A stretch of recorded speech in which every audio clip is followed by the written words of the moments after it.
Welcome, friends. Welcome to this press briefing on cabinet decisions.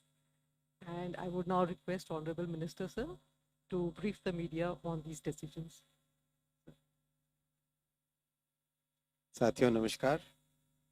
आज के cabinet में 5 बड़े फैसले लिए गए हैं जो कि हमारे समाज के करीब करीब कई वर्गों को छूने वाले फैसले हैं।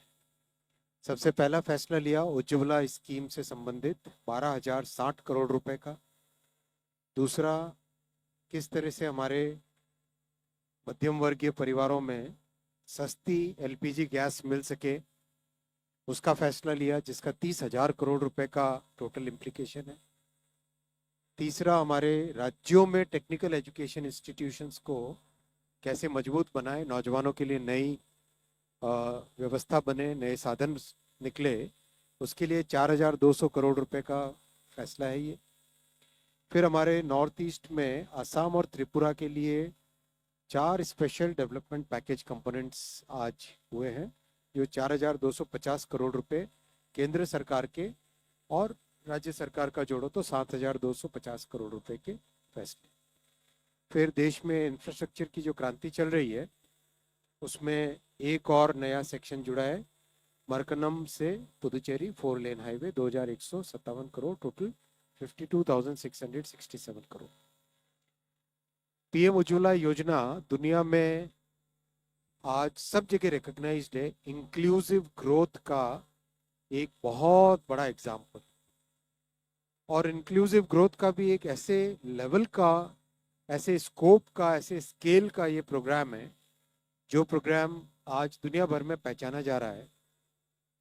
किस तरह से लोगों के जीवन में एक स्थायी परिवर्तन, और स्थायी परिवर्तन भी बहुत बड़े पैमाने पर हो, वो उज्ज्वला का एक बहुत बड़ा एग्जाम्पल है।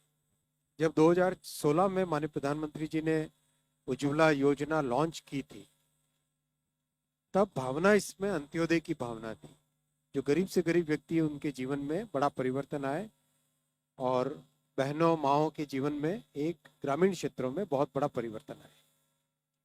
10 करोड़ 33 लाख 10 करोड़ 10 करोड़ 33 लाख बेनिफिशियरीज, यानी 10 करोड़ 33 लाख घरों में उज्ज्वला के कारण परिवर्तन आया। करीब 2,200 रुपए की टोटल सपोर्ट मिलता है इस स्कीम में। तो आज कैबिनेट में फैसला लिया गया 12,060 करोड़ रुपए का सपोर्ट पीएम उज्ज्वला बेनिफिशियरीज के लिए 2025-26 फाइनेंशियल ईयर में दिया जाएगा। अब तक अगर हम देखें टोटल उज्ज्वला योजना में 52,000 करोड़ रुपए का बेनिफिट देश में लाखों करोड़ों परिवारों को मिल चुका है। तो इस आज के फैसले से करीब 10 करोड़ 33 लाख घरों में एक नई एक लाभ मिलेगा, एक बेनिफिट मिलेगा, जिससे पीएम उज्ज्वला को आगे बढ़ाने में मदद मिलेगी। दूसरा फैसला लिया है कि कैसे हमारे मिडिल क्लास परिवारों में एलपीजी गैस अफोर्डेबल रहे, कम से कम दाम पे मिले। उसके लिए 30,000 करोड़ रुपए की सब्सिडी आज अप्रूव हुई है, जो सीधा हमारे एलपीजी, हमारे मध्यम वर्गीय परिवारों के बेनिफिट में जाएगी।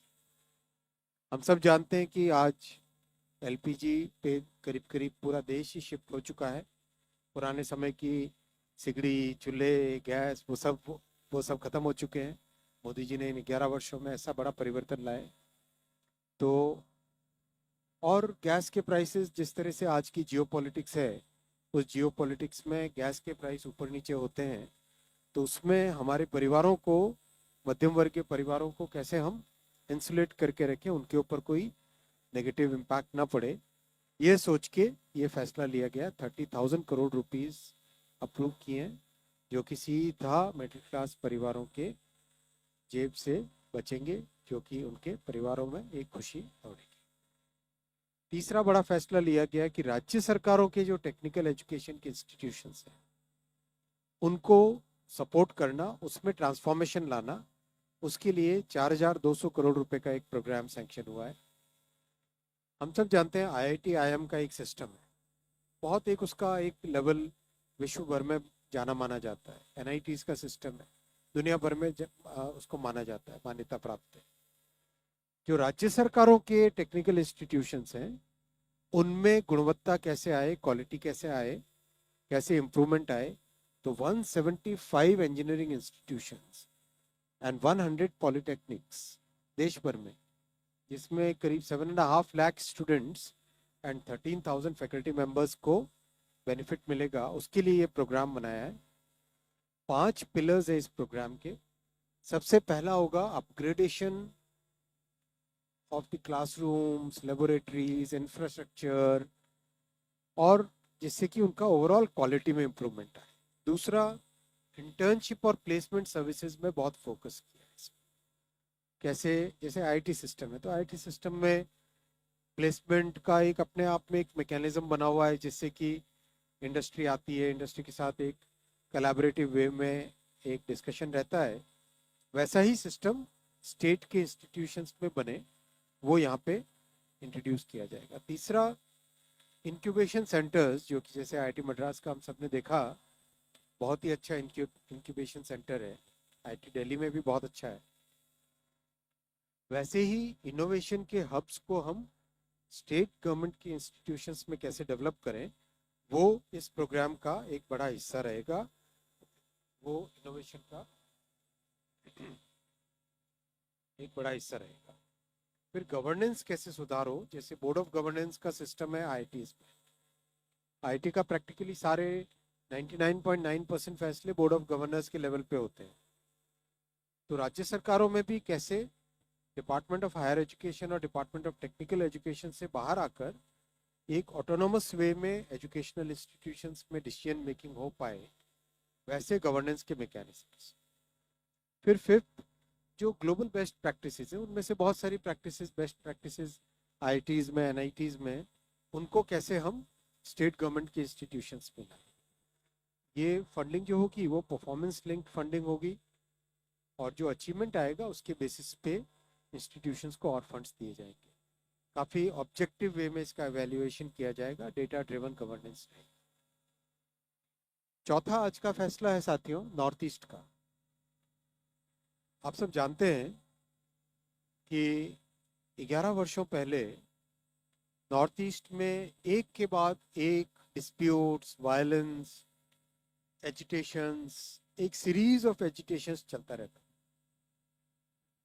नॉर्थ ईस्ट में इन्वेस्टमेंट कैसे जाएगा, शांति रहे, लॉ एंड ऑर्डर मेंटेन हो, बड़ा एक चैलेंज था। इन 11 वर्षों में प्रधानमंत्री श्री नरेंद्र मोदी जी के नेतृत्व में नॉर्थ ईस्ट में एक के बाद एक डायलॉग के थ्रू, आपस में बैठ के बातचीत के थ्रू, बैठ के समस्या को समाधान करने की भावना के साथ जो डिस्कशंस हुए, उसके through series of memorandum of settlement हुए, और उसके कारण कई ऐसे ग्रुप्स जो कि मेन स्ट्रीम से बाहर थे, एजिटेशन का रास्ता उठाए हुए थे, वायलेंस में लिप्त थे, वो सब एक नॉर्मल मेन स्ट्रीम में आए। कई सारे एग्जाम्पल्स, उन सब के कारण करीब करीब 10,000 कैडर्स ने सरेंडर करके मेन स्ट्रीम में जुड़े इन 11 वर्षों। यूपीए के टाइम में 500, 550, 600 करोड़ का कुछ ओवरऑल वहाँ पे ग्रांट ज़्यादा था, न उसका इम्प्लीमेंटेशन होता था ढंग से, केवल एक खाना पूर्ति जैसा था।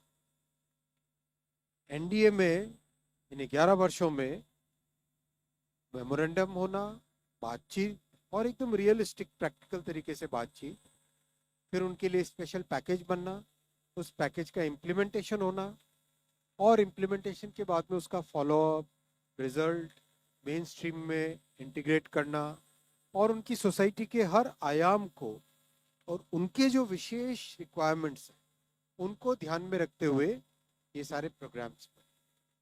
तो अभी रिसेंट टाइम्स में 4 और नए मेमोरेंडम ऑफ सेटलमेंट हुए हैं असम और त्रिपुरा में। उन चारों के लिए स्पेशल डेवलपमेंट पैकेज बना है, वो आज कैबिनेट में अप्रूव हुआ। इसमें टोटल 7,250 करोड़ रुपीस का ये पैकेज है, जिसमें से 4,250 करोड़ रुपीस सेंट्रल गवर्नमेंट से आएंगे और 3,000 करोड़ रुपीस स्टेट गवर्नमेंट के। इस 4,250 करोड़ रुपीस में बेसिकली ये जो 4 कंपोनेंट्स हैं वो आपके सामने हैं।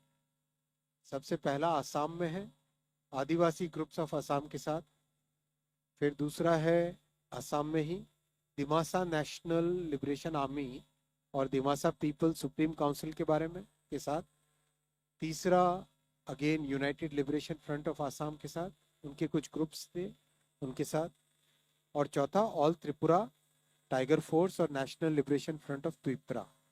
इन चारों के साथ जो डिस्कशन होके जो मेमोरेंडम ऑफ सेटलमेंट बना, उसके हिसाब से ये प्रपोजल्स अप्रूव हुए।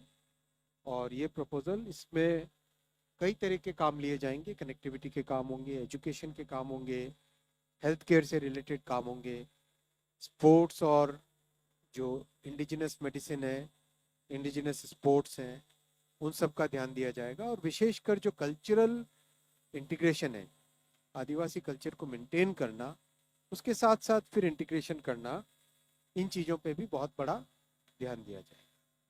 प्रोजेक्ट्स बहुत ही स्पेसिफिक बनेंगे, लोकल कंसल्टेशन से बनेंगे स्टेट गवर्नमेंट के साथ, और जिन ग्रुप्स के बेनिफिट के लिए बने उन ग्रुप्स के साथ बैठ के प्रोजेक्ट्स का डिसीजन होता है और उनके साथ ही मिलके उसका इम्प्लीमेंटेशन। आज का 5वां फैसला है साथियों, हाईवे सेक्टर में तमिलनाडु में वरक्कनम से Puducherry 4 lane highway 2,157 crore rupees का प्रोजेक्ट है ये। और इसका लोकेशन नक्शे में अगर देखें हम, साउथ में ये कंप्लीट ईस्ट कोस्ट हाईवे है, चेन्नई से लेके कन्याकुमारी तक, ईसीआर कहते हैं इसको, ईस्टर्न कोस्टल रोड। इस हाईवे का एक हिस्सा, छोटा सा हिस्सा जो अभी भी 2 लेन था, वो था पुदुचेरी से मरक्कनम। और इसके कारण काफ़ी कंजेशन रहता था और एक तरीके से ये पुदुचेरी सिटी के अंदर से जाता था। तो ये आप देख रहे हैं, ये existing highway already NH 332A Chennai से नागापट्टनम, उसमें ये वाला सेक्शन बनेगा, पुदुचेरी से मरक्कनम वाला सेक्शन बनेगा इस प्रोजेक्ट के तहत। इसका 4 लेनिंग होगा। अच्छा प्रोजेक्ट है, पुदुचेरी शहर को डिकंजेस्ट करेगा, कनेक्टिविटी को बढ़ाएगा, और पुदुचेरी शहर में बहुत प्रसिद्ध, बहुत ही अच्छे स्थल है, वहाँ पे लोग जा सकेंगे दर्शन के लिए भी। एक फिलोसॉफिकल व्यू पॉइंट भी पुदुचेरी में जाते हैं तो रहता है, और वहाँ पे इंडस्ट्रियल ग्रोथ भी अच्छी हुई है अभी, तो उस इंडस्ट्रियल ग्रोथ को का भी, उसमें भी एक एक्सीलरेशन होगा। इस प्रोजेक्ट 46 किलोमीटर्स का है। 11 किलोमीटर एक्सिस्टिंग 2 लेन है, that will be upgraded to 4 lane and 35 kilometre green field development होगा। Mostly project will be bypassing Puducherry town, जिससे कि उसके आउटस्कर्ट से निकलेगा। हाँ ठीक है ना, चाहिए उसके आउटस्कर्ट से निकलेगा, और हाइब्रिड एन्युटी मॉडल से बनेगा। कंसेशन पीरियड 17 ईयर्स का है और कंस्ट्रक्शन पीरियड 2 ईयर्स का है। अच्छा इसमें बेनिफिट रहेगा, हैवी कॉमर्शियल ट्रैफिक जो पुदुचेरी सिटी के अंदर से जाता था वो चेंज हो पाएगा। जिपमेर, ऑरोवेल, वो सब चीज़ें, बस कई इंस्टीट्यूशन से पुदुचेरी में उनका बेनिफिट भी मिलेगा। ओवरऑल साथियों, इंफ्रास्ट्रक्चर में इस थर्ड प्रधानमंत्री जी की इस ऐतिहासिक तीसरी टर्म में बहुत इन्वेस्टमेंट्स हुए हैं। आज के अगर इन्वेस्टमेंट्स को और हम जोड़ें तो 10,51,000 करोड़ रुपीस के टोटल प्रोजेक्ट्स सैंक्शन हुए हैं। ये सेक्टर बाय सेक्टर आपके सामने लिस्ट है। एयरपोर्ट सेक्टर में, पोर्ट सेक्टर में, और पोर्ट सेक्टर में Vadhavan port will become a game changer in the entire shipping and logistics sector of the country. This will be among the top 10 ports in the entire world, Vadhavan port. तो इसको आप लोग watch करें, बहुत बड़ा change आने वाला है और इस पे काम भी बहुत अच्छा चल रहा है। ऑलरेडी पोर्ट बनने से पहले रेलवे कनेक्टिविटी का काम भी इसमें स्टार्ट हो गया है, डेडिकेटेड फ्रेट कॉरिडोर को जिम्मेदारी दी गई है। वैसा ही हाईवे में बहुत प्रोजेक्ट सैंक्शन हुए हैं, नॉर्थ से लेके साउथ, ईस्ट से लेके वेस्ट तक। और रेलवे में करीब 30 रेलवे प्रोजेक्ट सैंक्शन हुए हैं, जिसका बहुत अच्छा बेनिफिट मिलेगा देश को। और because of this expansion in railways करीब 400 मिलियन टन्स ट्रैफिक इन कुछ समय में डाइवर्ट हुआ है फ्रॉम हाईवे टू रेलवे, और उसके कारण एक बहुत अच्छा इम्पैक्ट पड़ा है एनवायरमेंटल, वो भी आपकी जानकारी में आएगा जल्दी। और मेट्रो आप जानते हैं कि किस तेजी से बढ़ रहा है देश में। Industrial smart cities, housing, hydro electricity और रोपवेज, ये सारे प्रोजेक्ट्स इन एक वर्ष के टाइम फ्रेम में प्रधानमंत्री जी की इस ऐतिहासिक थर्ड टर्म में sanction. I take questions now and will go. एक थोड़ा सा अलग इस बार लेते हैं, पहले लेफ्ट का पूरा ले लें, फिर सेंटर पूरा ले लें, फिर बाद में राइट ले लें। ऐसा करने से बेनिफिट होगा कि एक तरफ देखना रहता है, फिर ढूंढना इजी हो जाता है। ऐसा करें? Okay okay with all. Deepak चलेगा?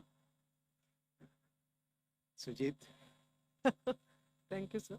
आइए लेफ्ट से 54, चालू करते हैं। 54, लेफ्ट yeah. में हम first row, second row, third row, fourth row, इस तरह से चलेंगे, ठीक है? वैसे आपका राइट है, मेरा left. I hope I'm audible. Good evening. This is Sapna from CNBC TV 18. Two questions. One, of course, on the 30,000 odd crore compensation for OMC is also taking care of the fact that the LPG cylinders have been highly subsidized in the Indian market in favor of the consumers. That's one. Second, sir, so just wanted to understand that, there is around 41 to 42 odd thousand crores had been the rough under recoveries OMCs. 30,000 has been given. Any kind of a logic that has gone in onto this number, and when are the funds likely to be released? That's one. And second, sir, a broader question on the Trump tariffs, the 25 plus 25%. Any discussion that was held in the cabinet? Thank you, sir.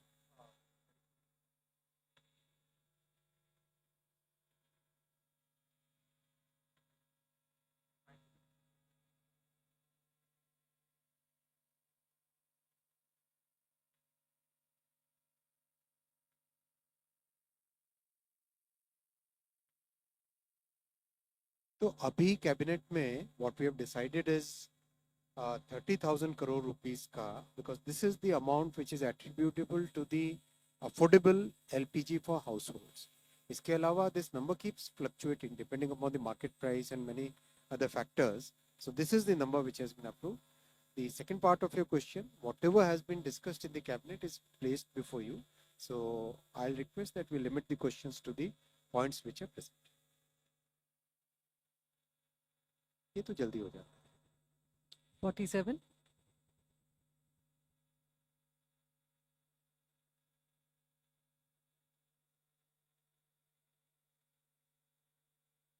ये first row भाई, पहले first row, फिर second row, फिर third row, ऐसे चलो। Sir ये technical institute जो states के हैं उनके लिए 4,250 करोड़ रुपए का आपने अलॉटमेंट किया, तो किस चीज के लिए इसका ये इस्तेमाल किया जाएगा इस अमाउंट ये का? 5 काम के लिए किया जाएगा। क्वालिटी इंप्रूवमेंट के लिए, इंटर्नशिप प्लेसमेंट सर्विसेज के कितने लिए, इंस्टीट्यूट से अगर ये होगा? इनोवेशन। कितने इंस्टीट्यूट से जिनके लिए 125 engine 175 engineering institutions and 100 polytechnics. ये पीपीटी आपको सबको शेयर होता है ना, आता है ना दीपक? Second row. This expansion of this national highways, how much carbon points we will earn? Is there any calculation on that?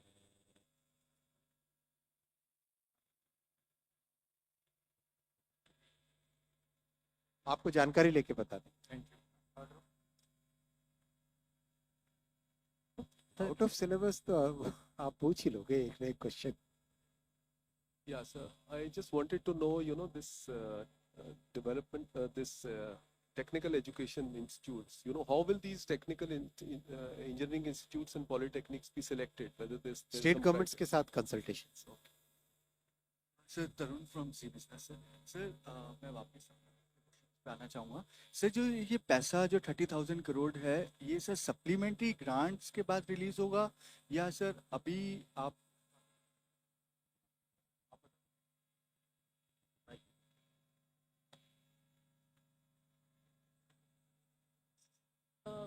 It has been approved only today. So we will go to Ministry of Finance and then Whether it has to be done through supplementary grant or contingency will be decided. इतना deep में इसमें जाने का कारण लग जाएगा ना sir? Time नहीं लगता है, हमारी सरकार में कहाँ टाइम लगता है। Go through. मोदी जी के समय में आप जानते हो काम की स्पीड कैसी है। Now, fifth up.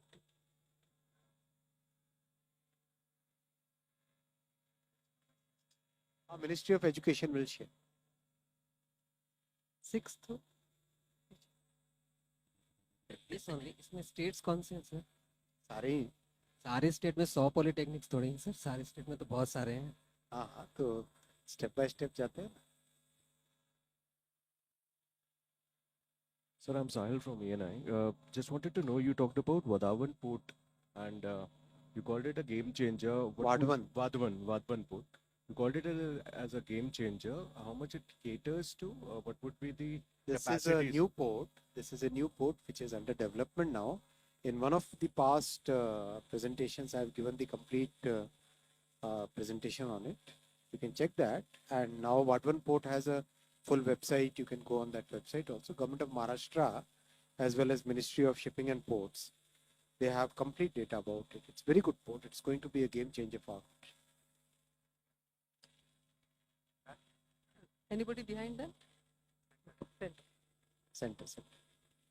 First row, center. Better. Second row. Third. I think so we go on the right. Second row. Come to the right. Deepak ji. Deepak का कुछ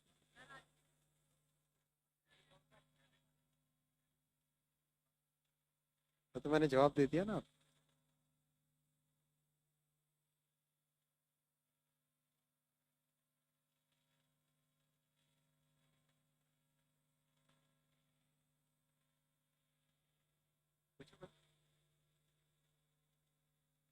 माइक दो ना भाई।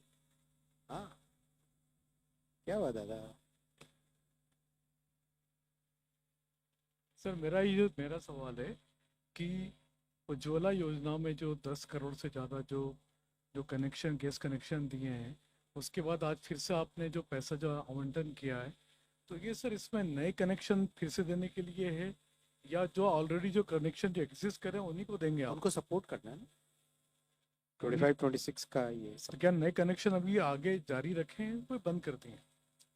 अभी मेरे ख्याल से नए कनेक्शन का कहीं से डिमांड तो मैंने नहीं सुना।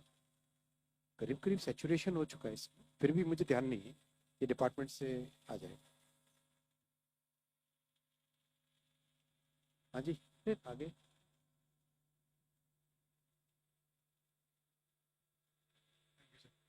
Sir, you mentioned that the government has approved this LPG subsidy to protect consumers and particularly the middle class in view of the global uncertainty around this crisis.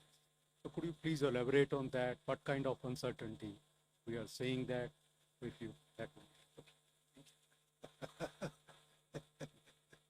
थोड़ा सा इमेजिनेशन अपना भी यूज कर लो यारो।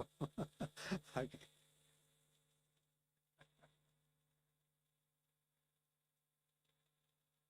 आगे।